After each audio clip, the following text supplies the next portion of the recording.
I want to talk about 5 historical periods in the U.S. And there's several things going to happen in this presentation. On the one hand, I want to do some big brushstrokes of the development of congregations historically in the U.S. And I think the presbyteries of South Carolina will fall into these patterns because you are part of all 5 periods. There have been 5 historical time periods in the U.S. when the system of congregations, the number and type of congregations expanded, changed and expanded, and we're going to look at each of those just in real quick snapshots. You most likely have congregations that fit into all those historical periods that are now in the 21st century. And what do we do with history and we steward that in the midst of change? It invites some imagination about adaptive. Sometimes we have to adapt to the new circumstance while we steward our heritage and our history. So I want to frame it from that perspective. But I want to put that in the conversation with a little bit of theory, some organizational theory. This comes from a book by Alan and Fred Romanuk, Alan Roxburgh, Fred Romanuk. And I want to deal with, or put in, organizations go through phases in terms of their own life cycles. Life cycle theory is a pretty major part of thinking about organizational life. And so we'll put that into conversation with the history. And then we're going to layer that with thinking about adaptive. And so there are three things moving in kind of a cyclical way through this presentation. And I want to introduce, first of all, the organizational frame. The green zone, the blue zone, and the red zone. This comes from organizational life cycle perspective. It invites the imagination that organizations, when they start, are often very new. They're trying things. There's a lot of flexibility. If you have been part of a new church development, have started a new church or watched one, you know that organizational patterns or organizational structure in a new church development goes through major reorganization about every 6 months. It's just the character. And before you finally become official and get, what's your language for becoming charter? Charter, thank you. Yes, I knew there was some kind of word that had to. Before you become charter, and then you become normal. You have great flexibility and patterns. When you become normal and get chartered, then you set in motion certain expectations and responsibilities, and you elect officers and all that sort of stuff, and you pay your dues. And you then move into a performative period where growth occurs. In this performative period, you kind of get into the pattern. You got to kind of get things rationalized, legitimized. And then there's often a time later in the cycle of an organization where you get stuck. The culture's shifting, the patterns are changing, the neighborhood, perhaps around the congregation, shifted, racial transition took place, ethnic communities have moved in, and all of a sudden we're out of fit. And we run into some crisis, and we have to adapt. So I'm going to use this as a frame to put that into conversation with these periods of history and to bring that into discussion with adaptive. Ethnic immigrant congregations. We'll go back to the pre-revolutionary days. You are part of that storyline. Congregations came to the U.S., to the colonies. This is the first system of congregations that was built, ethnic immigrant congregations. Many times, the immigrant congregations, they came as congregations or significant representation of community, often extended families of a particular ethnicity, and they settled. They came from the old country, they came here, and they settled and had a church. It was a church community in the old country, it was a church community in the colony. So you had ethnic immigrant. And oftentimes, this period of time, over 150 years, oftentimes looked back to the old country, European context, for pastoral leadership. It took a while for us to catch up in the colonies with the formation or training processes of leadership. Really, some of that began to occur before the Revolutionary War. For most of us, we began to build our institutions in the aftermath of the Revolutionary War in terms of seminaries, etc. But ethnic immigrant congregations. These congregations, for the most part, already had their identity before they came and settled and took up residence. In the northern New England colonies, the Puritan Congregationalists; in the southern colonies, the Anglicans and the Presbyterians; in the middle colonies, lots of mixing that went across all those spaces. What was interesting, and I'm going to put in as kind of a subtext here, there's also a changing pattern of kind of pastoral leadership that served these different types of congregations historically. In this period of time, the pastor was often one of the few persons that had a advanced degree or education in the community and really was a spokesperson, not only for the congregation, but often for the whole community. They were major figures that provided leadership for the broader civil society as well as for the church community. And so resident theologian often became, they were the spokesperson. Resident theologian became kind of a metaphor you could use for this kind of a pastor. Well, this changes. Revolutionary War takes place, and now we're moving forward historically. We're past the second the Second Awakening. Cambridge, Kentucky's taken place. The Alleghenies have been conquered, and we've gone across the mountains, and we're flooding into the hinterland, and we're filling into the spaces. We're filling in the space in between, and we move into a different type of congregation. And so, basically from the Second Awakening, Revolutionary War, all the way up until the 1860s, 70s, there's a type of congregation that shifts a bit from ethnic immigrant. We call them village congregations, small town village congregations. These are typical. Boston Presbyterian in Georgia is an illustration of a southern version of this. Lily Creek Baptist, there are hundreds and thousands of these across the country. They were started on the frontier. They were the gathering space. Oftentimes, the Lutherans, when they settled the upper Midwest, the families that immigrated often built their building for the church first before they even built their own residences. It was kind of an interesting pattern, but the gathering spaces of church, rural village congregations. Now, I still grew up in a village congregation in the 1940s and 50s in Northwest Iowa. These congregations have lasted well into this past century, and they're still existing today. They're not on the front edge any longer of growth. Our community in Northwest Iowa peaked out population-wise in about the 50s and 60s, and then the relocation of everybody from Iowa to Southern California, Orange County took place, which is why that's Republican County. The village congregation, basically they built worship spaces. They built worship spaces, small narthex for gathering, and all the education and fellowship and whatever, all the dinners and whatever took place downstairs. And you know you're in a building, a village congregation when you go downstairs and there's the 3 poles down the middle of the and you get the dividers out, you divide up the space for educational hour, and then you take the dividers down and you have fellowships up there, or dinner or whatever. This is a space. These are gathering spaces in which the social community, the church community, these are also spaces in which the pastor is often really perceived or treated as guest. The pastor really never becomes part of the community, is never accepted into the community as one of them.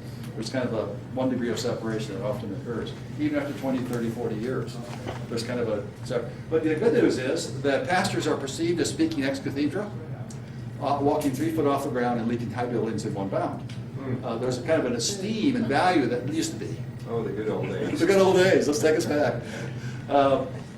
Village congregations. The image of pastor from the Revolutionary War up to the Civil War, there was a strong emphasis on moral life, character. Often became known as kind of the gentleman pastor, the character of life, the morality of that, etc., in terms of influence and shaping congregation, was the primary image that drove pastoral leadership. Well, let me back up a second. Also during this time is when we built the seminaries. The seminaries are a freestanding institution in the U.S. that's distinct. In the European model, it was universities that had some kind of an application towards divinity, and we saw those built here with Harvard and Yale. But seminaries, as distinct standalone institutions, are an American creation. Andover was the first, 1807. It had a 3-year curriculum because it had 3 professors. Each professor got a year. All these many years later, we're still dealing with 200 years of the same curriculum in the same 3 years. They soon adopted the Schleiermachian breakdown of the Old Testament. I mean, we got the 4-fold curriculum of the divisions, etc. All that became part of seminary life. But seminaries, many of them were small, oftentimes had 3 to 5 faculty, 15 to 18 students. There were scores of these built, begin seminaries, highly confessional, very competitive during this period of time. So where are we in terms of the organizational pattern?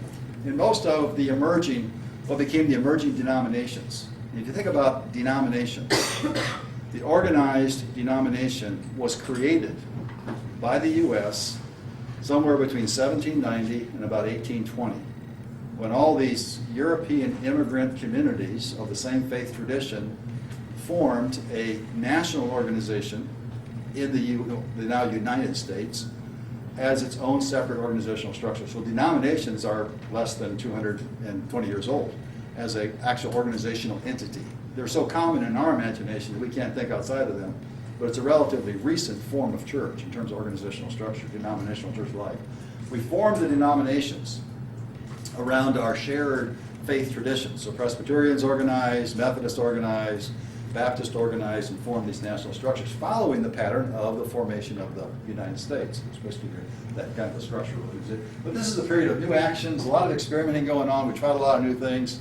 There was an Episcopal bishop that came to upper Midwest in Minnesota when it was still a territory. And wherever two or three gathered together, not only was Jesus present, but he started a church. And he just scores of these churches through the hinterland of the Minnesota territory, many of which did not survive, but he was experimenting. He was just creating and started several institutions, and there's just a lot of new stuff happening. People are free to experiment, try new things. The Baptists did the farmer preacher route in terms of spreading these congregations. The Methodists did the circuit rider. Lots of creativity going on. Presbyterians still sent off to school for 3 years. And they came back and couldn't relate to but lots of experimenting. We move into a very different period of time. This is now the third period of time of the expansion of the system of congregations. The number of church buildings across the U.S. between 1870 and 1920 increased from 70,000 to 210,000. It was a tripling of the system between 1870 and 1920. The number of church buildings, which meant the number of congregations. Huge expansion. That came in for two reasons. One is a lot of those sons and daughters that grew up in these rural communities were displaced from being able to farm because of changes in the technology of agriculture. McCormick reaper and other kinds of technology were displacing. The size of farms was going up. Number of persons displaced increased. They migrated to the urban spaces, the cities. Also, immigration expanded. Immigration increased from about 1890 to 1920, primarily shifting from Northern Europe to Southern Europe. Roman Catholic, Jew, and Orthodox began to fill the cities, but this is a changing pattern. And in the cities, we took our village congregations, we went to the city, and we built in the city neighborhoods, often along streetcar lines in the urban space, a different kind of congregation, a city neighborhood church. What became often known as the first version of the truly institutional church. Institutional in the sense of kind of full service. Oftentimes there were libraries and gyms and choirs now with robes. Pastors often began to upgrade their standards, and with the educational requirements went up, pastors began to professionalize in terms of their educational backgrounds. We began to have camps and conferences that were put in place alongside of the denominations. We had all kinds of publishing houses that were put in place to provide for the literature. We developed a corporate denomination that was full service, from cradle to grave. We could provide, the denomination would meet and provide. And so the pastor really became kind of in a sense, the steward of the life of the denomination in his particular tradition. At that point, still his for the most part. So we got the churchly pastor as the type of pastor, someone who could represent the denomination. Significant continuity of persons growing up in a faith tradition, staying inside that faith tradition, which lasted really all the way up until the 1950s, 60s. As late as the 1950s, only one person in 25 U.S. across the whole U.S. would marry outside of their faith tradition. 1 in 25. By 1985, a few years later, a few decades later, it was 1 in 3. And today, I don't know if the category even exists anymore. Tremendous continuity, etc., in terms of staying inside. If you faithfully served your church would faithfully take care of you. That was the contract. Unwritten in some ways, but nevertheless. So, churchly pastor. These are city neighborhood churches. Now, you know you're in a city neighborhood church in an urban area that probably was on a streetcar line or something equivalent, because they failed to get enough property to do what? Add parking.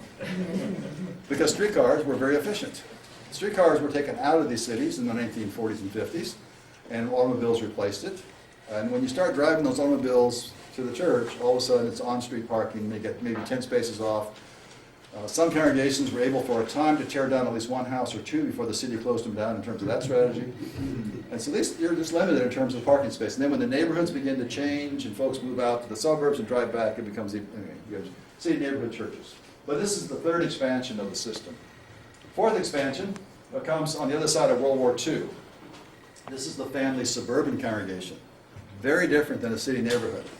City neighborhood was geographic proximity, walking space, 3 generations, a mixed economy neighborhood where you lived and you often worked in your small business and you were part of a social community in terms of neighborhood organizations. It was just kind of cohesive community as part of city neighborhood. Get to the suburbs, all of a sudden you're into a new kind of a space. These are now basically families that have a house that sleep in that community and maybe go to church in that community.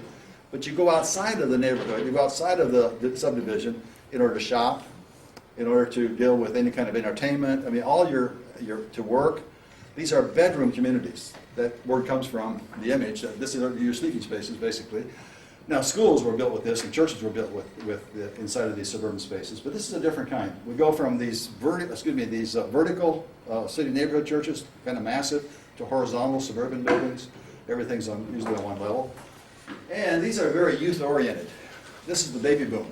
1946 to 1964, the baby boom is being birthed. Tremendous number of children that are being birthed. 25 live births for every 1,000 population during this period. Expansion of the whole system. That declined to 18 live births within 2 decades in the baby bust. But the baby boom was family suburban. These are the churches that were built on the premise that the future of our church is our youth. Our youth. What happened when the kids got to young adult age or graduate from high school? They left. Left the community. If you took a cohort of 14 to 18-year-olds in 1960 and came back 10 years later, you know what percentage would be there as young adults? About 12%. These churches have often been still looking for hiring the youth director that can bring the kids back that are no longer there. Watch for that job description if you're in. They're also looking for the pastor who can preach like the person who really set the agenda back in the golden era. These churches are often, they had a little bit of a boomlet in the 90s because the baby boom had their kids. And so there was a little bit of a boomlet, and just about the time they're having a lot of funerals, they also put some cribs back in the nursery. That's over. And so they're on the other side of that. Suburban churches. This is where the Association of Theological Schools did a study, hired H. Richard Niebuhr in the 1950s, along with several others, to do a survey of seminary education and to identify what was needed. And so Niebuhr came back in his study and identified we need a different type of pastor. The churchly pastor no longer works. We need a pastor director. We need someone who can be basically a manager administrator of a series of organized committees that manage a series of distributed programs. That's the corporate denomination at its peak. Denominational loyalty is still in place. The resources are still set. This is back in the years when we didn't talk about designated giving. What are the categories? Yeah. Designated and undesignated. And undesignated or uniform, whatever. Unified. Unified versus. These are back in the years we didn't talk about that because we just loathed the denomination we gave. Come on the other side of the 60s, it's a whole different conversation about giving. But this is a system in which we have kind of the synergy of the peak. And so what we're into here is the performative organization. The corporate denomination kind of caught the wind in the sails, coming from the city neighborhood church to the suburbs. Now, who's at these suburban churches? The sons and daughters now from the city neighborhood congregations in the 1940s and 50s were moving out to the suburbs from the neighborhoods. And we're meeting up with a second round of major migration from the rural areas, again, because of changes of technology on the farm. So you had rural migrants and city to suburban migrants meeting up. 98% of the persons who gathered in those suburban congregations were existing Christians. Very little evangelistic growth shows up. If you go back and do the studies, and I've done the studies across hundreds of these in different cities of different denominations, typically about less than 2% comes from adult conversions in suburban congregations. And the 2% can be accounted for, how? Marriage. A son or a daughter married someone who had not made a profession. And over time, about 2% accumulate. I always thought, you know, the old evangelism notion, each one reach one, that kind of puts a new face on that. This is the performative period. It was a relocation. The congregational churches from 1945 to 1949, the congregational churches, not the United Church of Christ now, started 400 new congregations, suburban congregations, and closed 800 in the rural areas. Wow. This was a huge shift in the system going on, a relocation. But it's not growth of the church in terms of the expansion of new believers. It's a relocation and a new structure and type. Pastor director. If the 1950s ever come back, my denomination is ready.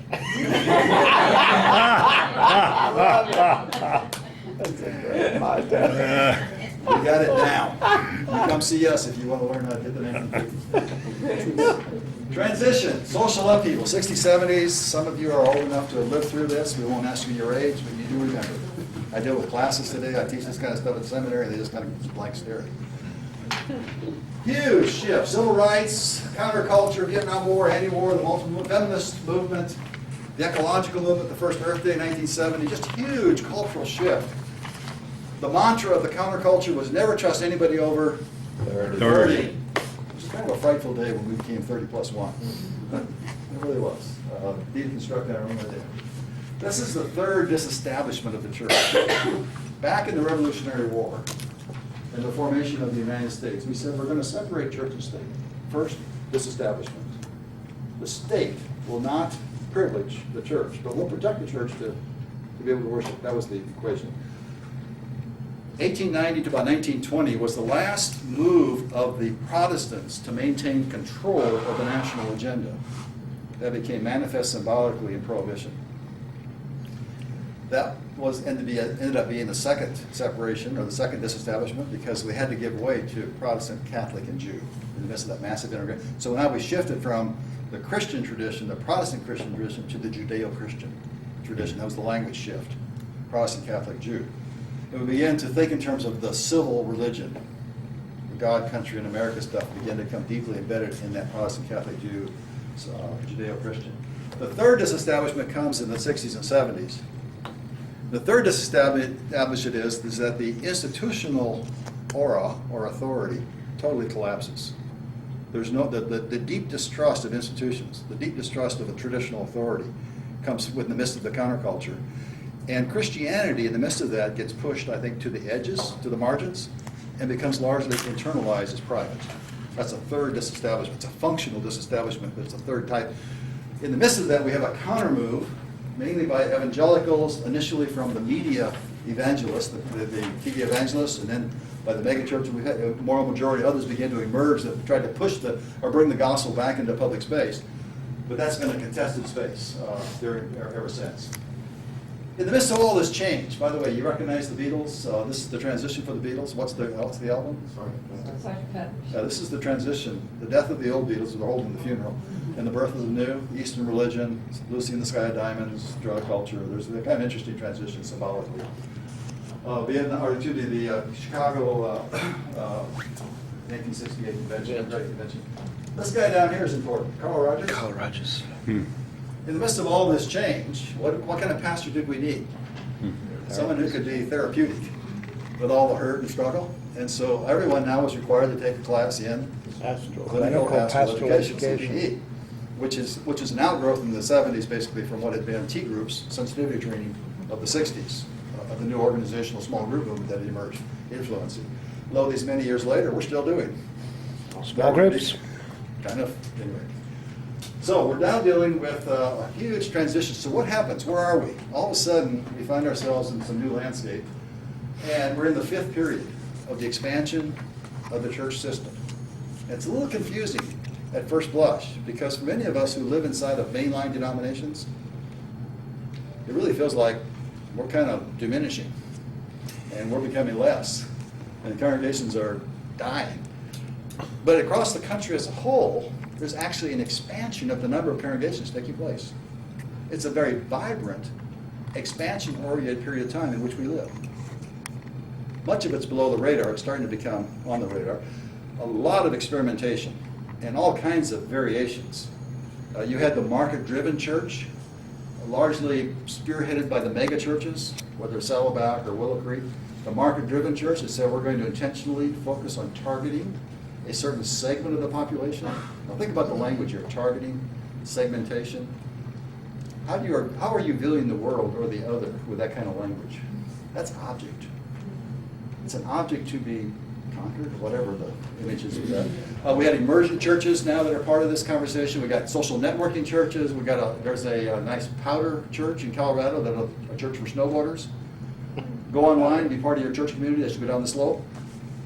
All kinds of possibilities. Just a huge number of experiments taking place. Many of these are congregations starting congregations. Today, if you are 35 and younger, and you are in pastoral leadership in congregations that have emerged across the country, 35 and younger, pastoral leadership, less than one half of those persons in that group have availed themselves of formal theological education. There's kind of some implications for people like me who work in institutions called seminaries. rather than bemoaning that or being angry about that, we got to get alongside of that, seems to me, and how do we figure out how we need to adapt in order to relate to this new reality? Anyway, that's part of the adaptive. So all of this is going on, experimentation. Now, most of us are part of these churches that were village churches, cities, neighborhood churches, and suburban churches. We had a few experiments, but for the most part, mainline denominations have looked at this and said, oh, this makes me tired. Or, what most mainline denominations did is during this period in the 80s and 90s, we still tried to do the old suburban model. Put in $250,000 or put in $1 million. Mm-hmm. You buy the land, you build the building, you give them 5 years or you give them 3 years. Did it work? More often not than when it did. Our defaults were just powerful. Our defaults, it worked before. This model worked, and it didn't work. It's not working in the same way. So, a lot of experimentation. So where are we?